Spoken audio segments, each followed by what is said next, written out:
Do you like money? If so, this is the podcast for you. Welcome to the Real Estate 401k Show with your hosts Ryan Gerdes, Mike Weinstein, and Justin Frederick, helping you build a legacy of wealth through real estate.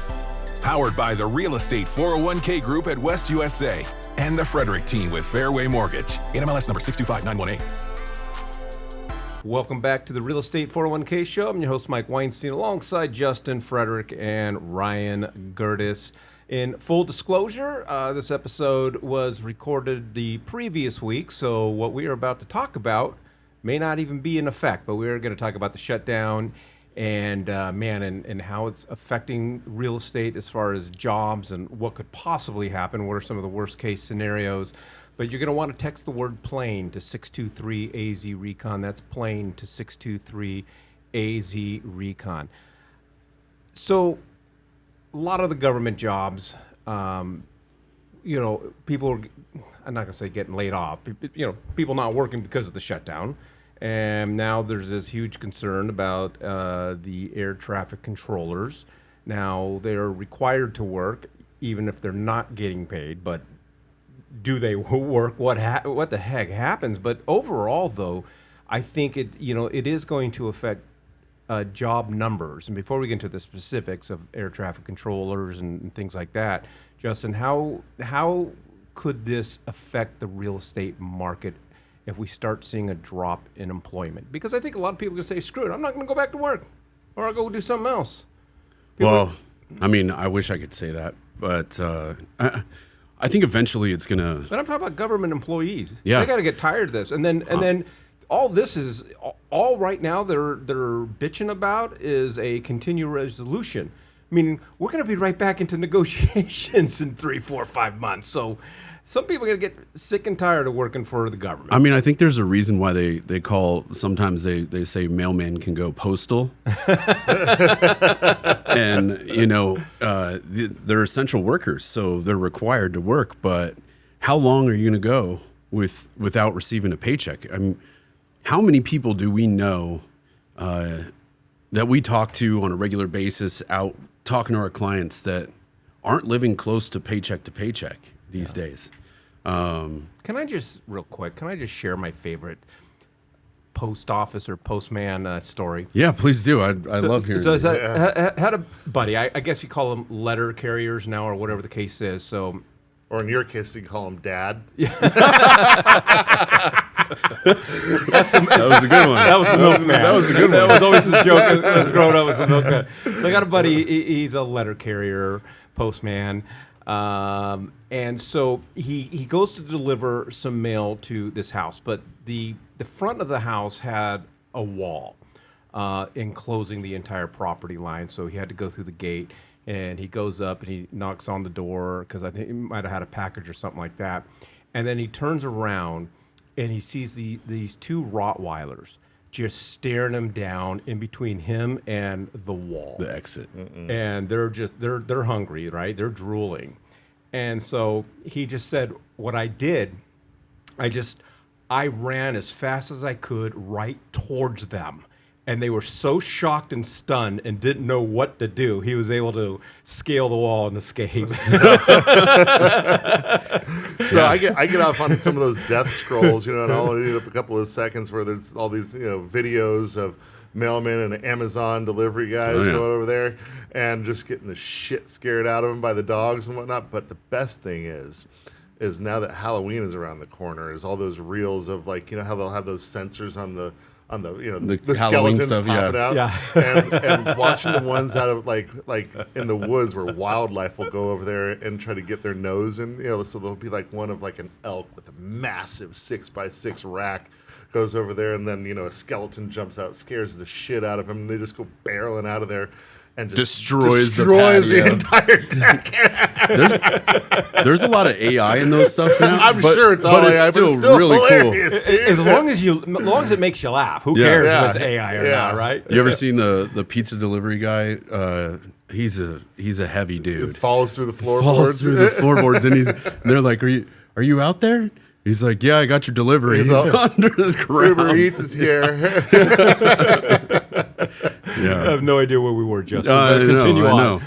Yeah, So the shutdown. I mean, I hope that we can get things fixed before this becomes a problem. But when we're talking about air traffic control, United States, there's so many travelers every single day, whether it's in real estate or any other types of jobs. I'm concerned about employers pulling jobs due to flight restrictions. And what does that do to our job numbers? Now, if it happens, interest rates are going to get better. That's for sure. Yeah.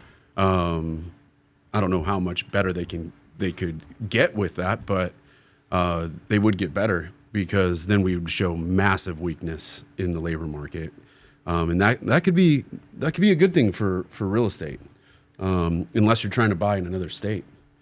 But how quickly do they bake that in? So typically they're wanting to see reports come out. Now the reports are even delayed, though. Yeah. Like the Bureau of Labor because Statistics. the reports require the government workers to Correct. to work. So I guess that would counteract it. Yeah. I mean, we're not getting the reports for employment right now. We're not going to get reports for unemployment. We're getting reports from like ADP on employment, but that's not what we're actually really paying attention to, on how these rates are coming about. But yeah, it's who knows how long this is going to be. I feel like both sides are pretty. They're pretty dug in. They're pretty dug in. I mean, you've gone this far. So I say I don't know if you don't have it on the top of your head or whatever, or if you haven't even looked into the numbers. But we had this nice little window where rates dropped a little bit and they kind of came back up and whatnot. And I know that our premonitions as far as refinance spikes, I know a handful of people personally, and I know that you probably already had a spike in refinance. What did you see just off of that little window? Like, how many applications did your guys? Oh, geez, I couldn't tell you the number of applications, but I mean, significantly increase on applications. Here's the problem, though, is our consumers are stuck with, even when we explain this, everything operates off of expectations of what the feds are going to do. So a lot of people would put their applications in, and this is all prior to September 17th, expecting the rate cut to have an impact on their mortgage rate positively. And we're trying to tell them it's not going to impact it. We already have the 3 baked in from August 22nd. And a lot of people floated their rates. So got hurt. When September 17th happened, the rates went up. And so we still have a lot of people their applications are still in, but they're just sitting there with floating rates. Having high hopes that it's going to go lower. Now, a lot of these people can already save quite a bit of money. Actually, I spoke with one individual today, where he closed on a second home maybe like 2 years ago, year and a half ago, at 7.875, and we're at 6.49. It's a $500 a month savings for him. And today, finally, he was like, you know what?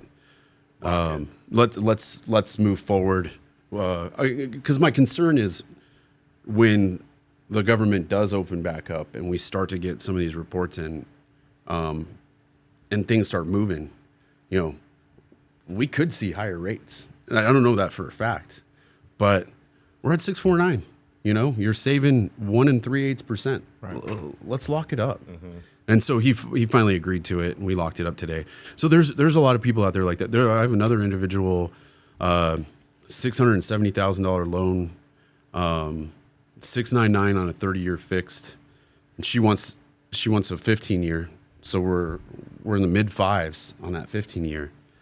She thinks that she's going to be able to, without any buy downs, get to a 4.5 with these rate cuts. And so, let me ask you about something about second home. So this has nothing to do with anything, but because you and I have been having conversations about me buying a second home, right?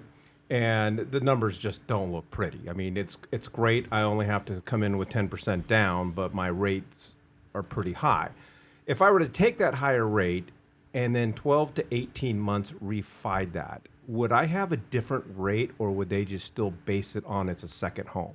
They're still going to base it on the second home. I Yeah. was just kind of curious. Yeah, no, it's a good question. And a lot of people think that because they already own it, there's a chance that they can get the primary pricing. No, they're looking at that for sure. Now, like I was talking to you on the phone, there's still a lot of talk about getting rid of those loan level pricing adjusters for second homes. Yeah. Because the reason why those were added in was because they were trying to save more homes for primary purchasers, because people that had money were swooping up these homes with second home purchases. So they had to add the loan level pricing adjusters on it to slow down second home investment property. Let me know when that happens. Yeah, Send me a text. absolutely.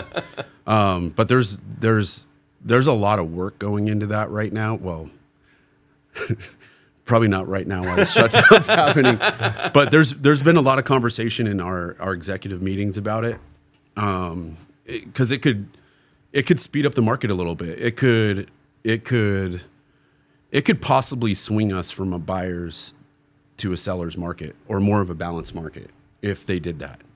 That'd be fun. Yeah, and you know, as soon as they do that, it makes things a lot easier for us to invest in second homes. I'm curious because ever since the government shutdown, we haven't submitted one offer for a VA or for an FHA buyer.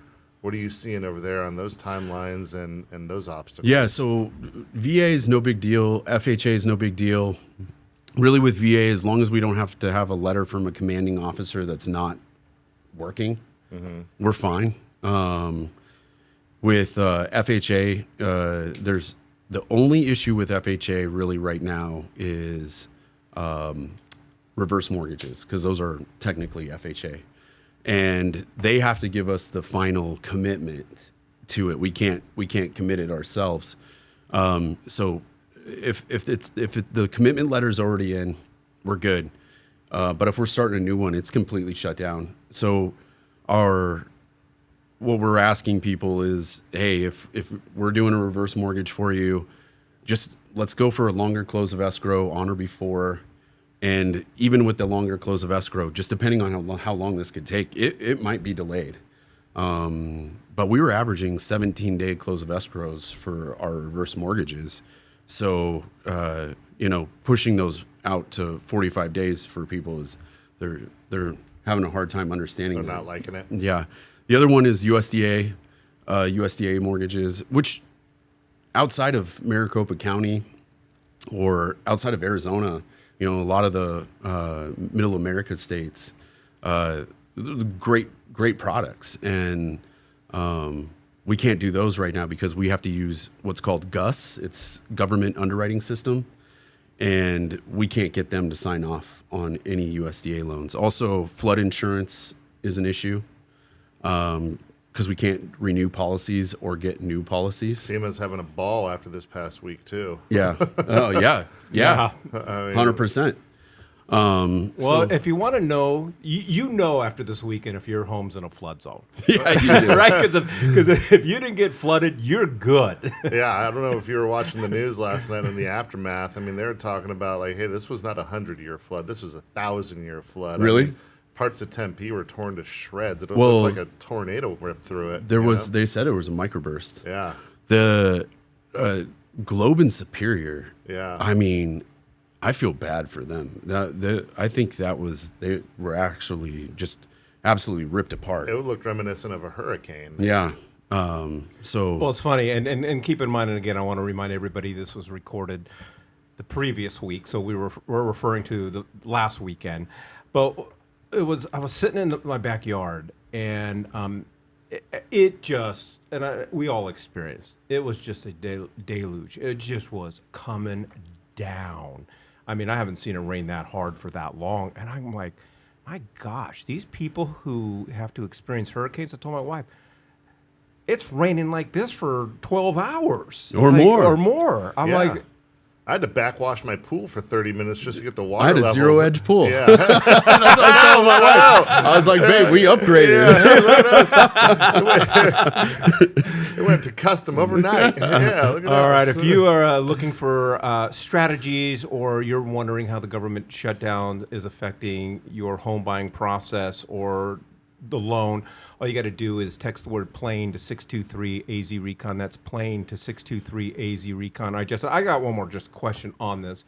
In the event that this government shutdown just lasts and lasts and lasts, and we do see an improvement on interest rates because of job numbers and things like that, would it be a good idea for people to go, okay, I need to lock a loan. I need to go out and shop and lock a loan, because once everything stabilizes, rates might go back up, or just... Personal opinion, 100%. 100%. And here's the reason why I say that is people are still... They have these unrealistic expectations of what interest rates are supposed to be because of what we saw, 2021 and the previous 15 years of 2021, 16 years.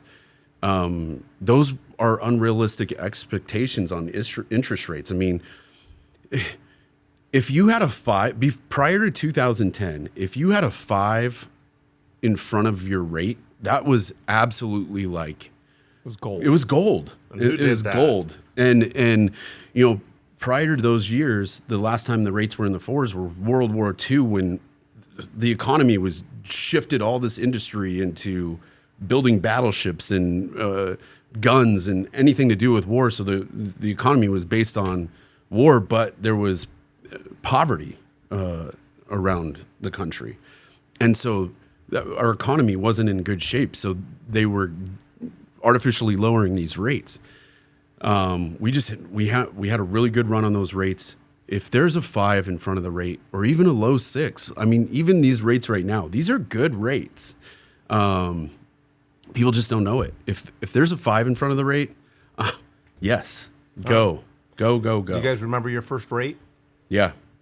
Yeah, mine had a 7 in front of the second, and a 6 in front of the first, because we did an 80-20. Wow, that's good. Yeah. I had a 7.875. Yeah. Yeah, mine was in the 7s as well. Yeah. Mine was like 6.875 because the builder did like a buy down on it. Okay.